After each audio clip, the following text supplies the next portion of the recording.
தேவனுடைய பரிசுத்த நாமத்திற்கு மகிமை உண்டாவதாக.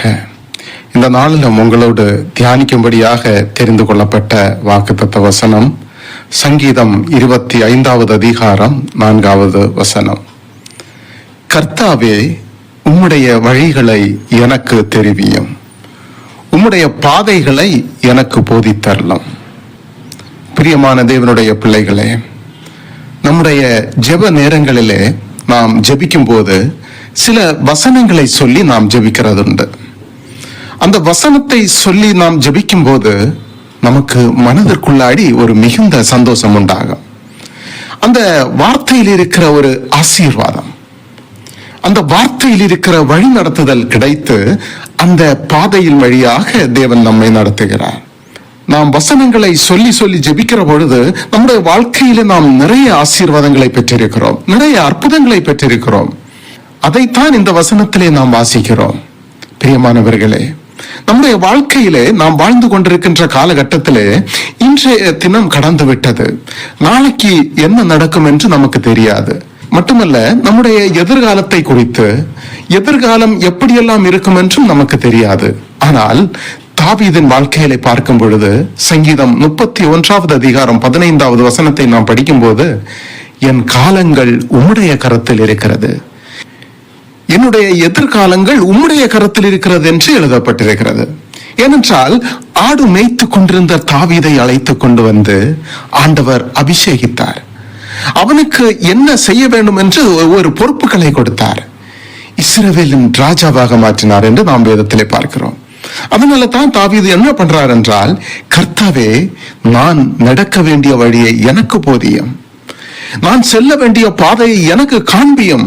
எப்பவுமே அந்த வார்த்தையை சொல்லி சொல்லி ஜெபம் பண்ணி கொண்டிருப்பார். ஆண்டவரும் என்ன சொல்றாரு பாருங்க, நான் உனக்கு போதித்து நீ நடக்க வேண்டிய வழியை உனக்கு காட்டுவேன். என்ன ஒரு அற்புதமான ஒரு வார்த்தை! அவன் என்ன செய்ய வேண்டுமோ எல்லாவற்றையும் தீர்க்கதரிசிகளை கொண்டு தாவீதை நடத்தினார். பிரியமானவர்களே, தாவீதை நடத்தின தேவன் நம்மையும் நடத்துவார். நாம் அன்றாட வாழ்க்கையிலே ஏதாவது வேலைகள் இருந்தால் நமக்கு இருக்கிற அறிவின்படி, நமக்கு இருக்கிற ஞானத்தின்படி நாம் அதை செய்கிறோம். சில நேரங்களிலே அதில் தவறு ஏற்பட்டால் உடனே சோர்ந்து போய் ஓரமாக அமர்ந்து விடுகிறோம். ஜெபிப்பதற்கு கூட மறந்து விடுகிறோம்.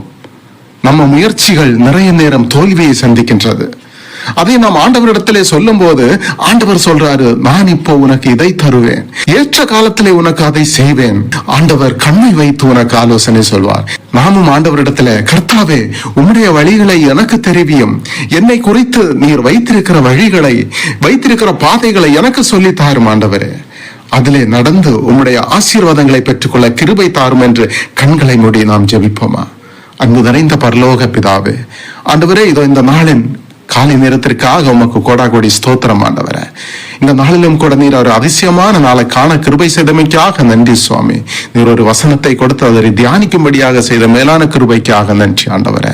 இந்த வார்த்தையை யாரெல்லாம் கேட்டுக்கொண்டிருக்கின்றார்களோ ஒவ்வொரு குடும்பத்தையும் ஆசீர்வதிங்கப்பா ஆண்டவரே. எங்களுடைய முற்பிதாக்கள் உம்முடைய வசனத்திலே நடந்து, உம்முடைய ஆலோசனையின்படி நடந்து ஆசீர்வாதம் பெற்றார்கள் ஆண்டவரே.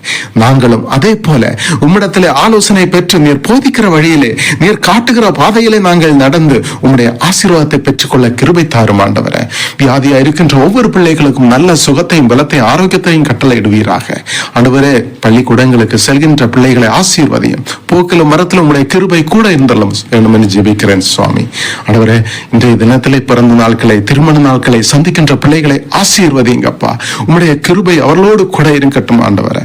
புது வருடத்திற்குள் கடந்து செல்லும் போது புது புது நன்மைகளையும் புதிய ஆசீர்வாதங்களையும் பெற்றுக்கொள்ள வேண்டிய கிருபையை தாரும். அனைவரையும் உம்மிடத்திலே ஒப்பு கொடுத்து தாழ்த்தி ஜெபிக்கிறேன் சுவாமி.